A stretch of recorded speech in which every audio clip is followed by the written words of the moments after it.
I'm Alex. I'm representing ForReel. My name is Ricardo Curtis. And I am Rodrigo Perez-Castro.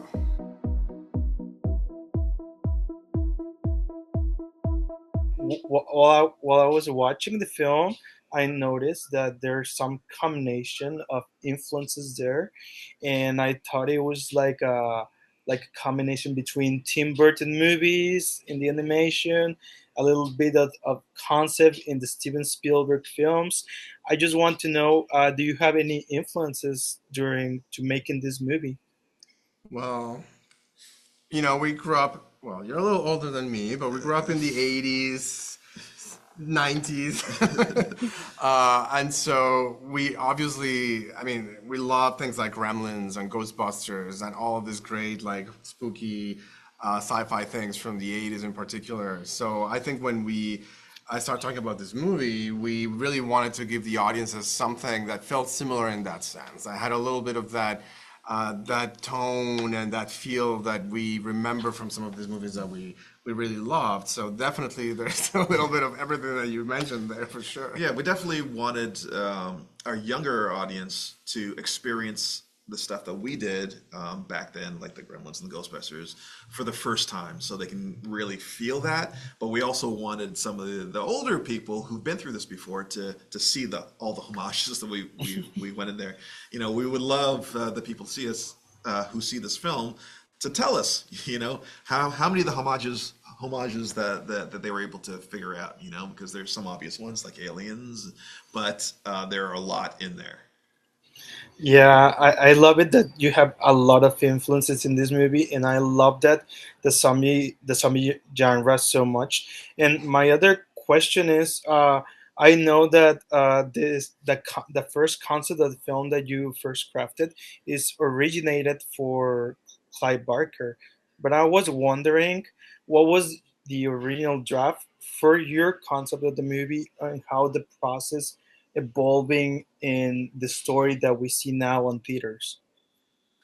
Yeah, well, like any film, it takes a long time.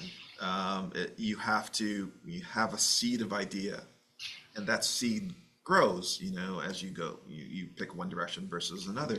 In our case, you're right. This was a concept originally created by Clive Barker. It was a graphic novel made for adults, and our production partner, Copyright Picture, Steve Hoban, he brought he brought this concept to me, and he said, Clive Barker has this comic, and I think we can turn this into a family animated film. So I was like, Clive Barker family animated film. Sounds perfect. Let's do it. And so we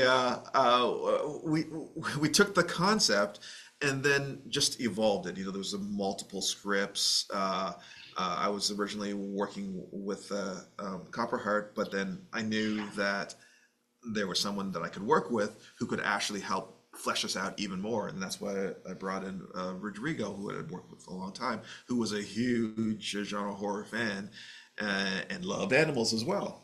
Yeah, so for me it was like a match made in heaven, like having oh really, zombies, animals, monsters? Let's just mix it all Perfect. together and have fun. And I think there was a lot of freedom. Like I think one of the great things about this concept from Clive Barker was that once we got on board, it was like go and make it your own and have fun, and that's how the whole process was. So I think a lot of these great influences that you see is because we genuinely love this horror things, like we grew up with them.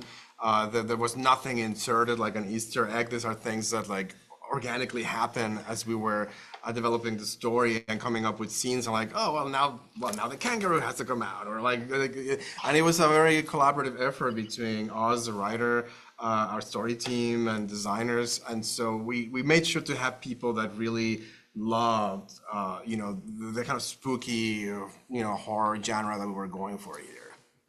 Nice, nice. I love it. I love the horror aspect of it, and as well, I was in love with one character in particular, the character Gracie, because she's full of layers around his personality, and I just want to know if that was she was on the original concept, or did you what's the process, the beginning of the origin to make her a John Wolf? You know?